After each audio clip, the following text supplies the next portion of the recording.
Updates చూస్తే republic day వేడుకల్లో ఈసారి శకటాల ప్రదర్శన ఉండదన్నారు ఐఎన్పీఆర్ కమిషనర్ చంద్రవదన్. రెండు రాష్ట్రాల్లో గవర్నర్ జెండా ఎగురవేయాల్సి ఉన్నందున శకటాల ప్రదర్శనకు టైం సరిపోదన్నారు.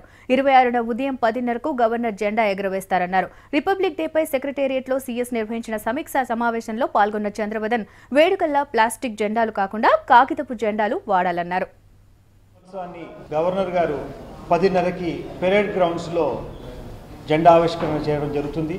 ఈ గణతంత్ర దివోత్సవానికి గవర్నర్ గారు 2 చోట్ల వెళ్ళాలి. విజయవాడకు వెళ్ళి 10:30కి సికింద్రాబాద్ పెరేడ్ గ్రౌండ్స్ చేరుకుంటారు. మరి తెలంగాణలో జరిగే గణతంత్ర దినోత్సవానికి సుమారు 14 కంటింజెంట్స్ పార్టిసిపేట్ చేయబోతున్నారు.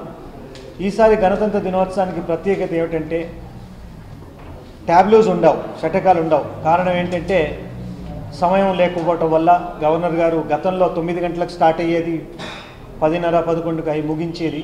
కానీ ఈసారి గవర్నర్ గారు విజయవాడ వెళ్ళి మరి హైదరాబాద్కు రావటం, 10:30కి లాంఛనంగా కార్యక్రమం స్టార్ట్ అవుతుంది.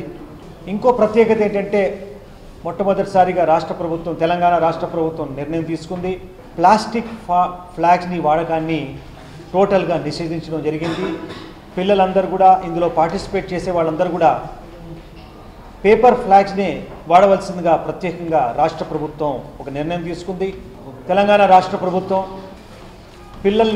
బాలల్ని ఈ ఎండల్లో నిలబెట్టడం, వాళ్ళ ద్వారా విన్యాసాలు నేర్చడం కూడా దాన్ని డిస్కరేజ్ చేయమని కూడా ఆదేశాలు చేయడం జరిగింది.